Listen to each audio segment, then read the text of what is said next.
God's love shown that is very concrete in a willingness, a love that is selfless.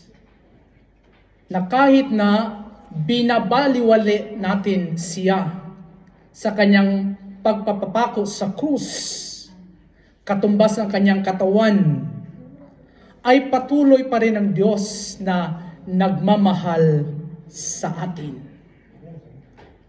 Yan sa bagong makamundong pananaw, salita, yan ay tinatawag na katangahan. Sabihin mo sa katabi mo, tanga ka ba?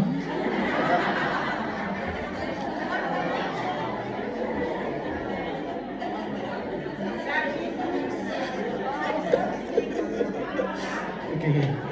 Malapit na itong humili ko matatapos, no? Ilang minutes na lang. Love, that is katangahan. Sabi nga nila, wala raw matanda o bata sa pagmamahal. Pero maraming tanga sa pagmamahal. Maybe you can explain to the German. Brothers and sisters in Christ, there is a difference with bulok na pagmamahal at tanga sa pagmamahal. Dahil, makinig, maganda ito. Dahil ang bulok sa pagmamahal walang ginagawa. Pero ang tanga sa pagmamahal lahat ay ginagawa. Amen?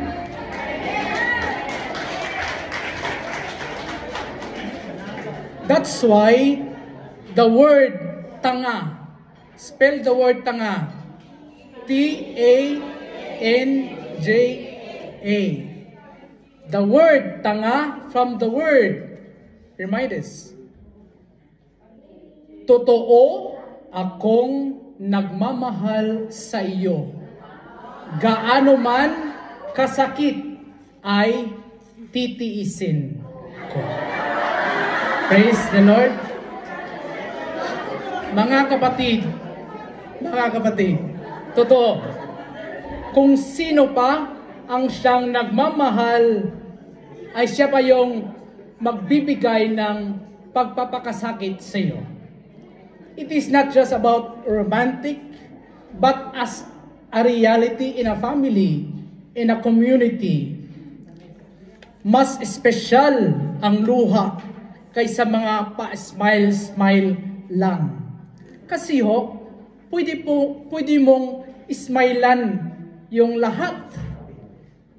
Pero, iisa lang ang iiyakan mo.